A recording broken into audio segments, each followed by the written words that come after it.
మీరు నిలబడితే నేను అస్సలు ఇవ్వ, నేను మైకు నేను అస్సలు ఇవ్వ. కోమటిరెడ్డి వెంకటరెడ్డి గారు మాట్లాడండి సార్. స్పీకర్ సార్, ముందుగా మా గౌరవ ముఖ్యమంత్రి గారికి ఈరోజు రాష్ట్రంలో దాదాపు 20 లక్షల మంది నిరుద్యోగ యువకుల కోసం వారు ఆలోచన చేసి యంగ్ ఇండియా స్కిల్ యూనివర్సిటీ స్థాపించడానికి ఒక బృహత్తమైన కార్యక్రమం తీసుకున్న మంచి రోజు అధ్యక్ష. ఈ రోజు హరీష్ రావు గారు నేను మీకు చెప్పిన వారు నాక్ చైర్మన్ హోదాలో నేను మీకు చెప్పినాను హరీష్ రావు గారు ఆర్ఎండ్బి ఆధ్వర్యంలో నాక్ ఆఫీస్ వచ్చి రివ్యూ చేయడం నిన్న కేటీఆర్ ద్వారా కూడా ఇదే విధంగా చేసి సభను మొత్తం రాజకీయాలు తప్ప యువకుల మీద యువకుల భవిష్యత్తు మీద వీళ్ళకి ఇంట్రెస్ట్ లేదు అధ్యక్ష. ఇంతసేపు రాజకీయాలు తప్ప ఈ రోజు ఇంత మంచి కార్యక్రమాన్ని మొదలు పెట్టుకుంటున్నాం. ఇది మంచి పద్ధతి. ఈ రోజు ఒక యంగ్ ఇండియా యూనివర్సిటీకి శంకుస్థాపన చేసుకోబోతున్నాం. మీరు కూర్చోండి, మీకు యువకుల మీద ప్రేమ లేదు, రైతుల మీద ప్రేమ లేదు. ఇంతసేపు రాజకీయాలు తప్ప మీకు ఎంతసేపు ఈ రోజు ఈ కార్యక్రమాన్ని మా గౌరవ మంత్రి కూర్చోండి ఒక యంగ్ ఇండియా యూనివర్సిటీని ప్రవేశపెట్టినప్పుడు కానీ ఇన్ని లక్షల మందికి భవిష్యత్తుకు సంబంధించిన యూనివర్సిటీలో మంచి పద్ధతి కాదు.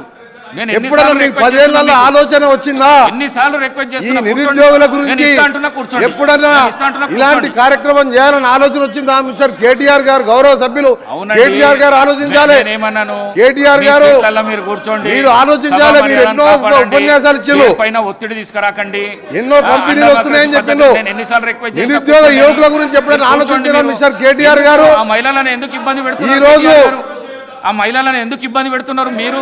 హరీష్ రావు గారు నేను అవకాశం ఇస్తా అంటున్నా కదా, కావాలని ఎందుకు చేస్తున్నారు? మీరు కావాలని ఎందుకు చేస్తున్నారు? మొదటి 5 సంవత్సరాల్లో మంత్రివర్గంలో మహిళలు లేకుండా 5 సంవత్సరాలు మంత్రివర్గాలు నడిపించిన మహిళా వ్యతిరేకి మీకే ఉన్నదా? కేసీఆర్ మహిళా వ్యతిరేకి. అధికార పక్ష పార్టీల మహిళలకు గౌరవం లేదా? మీకే అధ్యక్ష. ఈ రోజు మా గౌరవ వాళ్ళ పర్సనల్ గౌరవ ఇండస్ట్రీ మినిస్టర్ గారు ప్రవేశపెట్టిన బిల్లుని అందరూ కూడా పార్టీలకు అతీతంగా అందరూ సహకరించండి.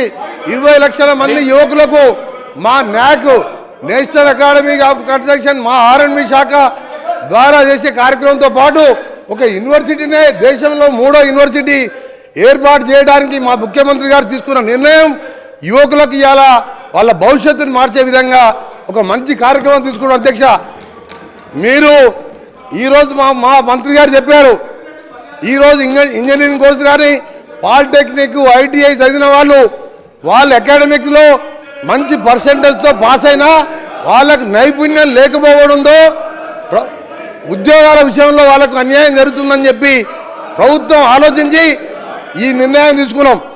ఒకవైపు రైతుల కోసం 31,000 కోట్ల రుణమాఫీ చేసి రైతాంగాన్ని కాపాడమే కాదు, ఇవాళ యువకుల కోసం కూడా ఈ కార్యక్రమం తీసుకున్న ఈ ప్రభుత్వం నిజంగా ప్రతిపక్ష సభ్యులకు ఏమాత్రం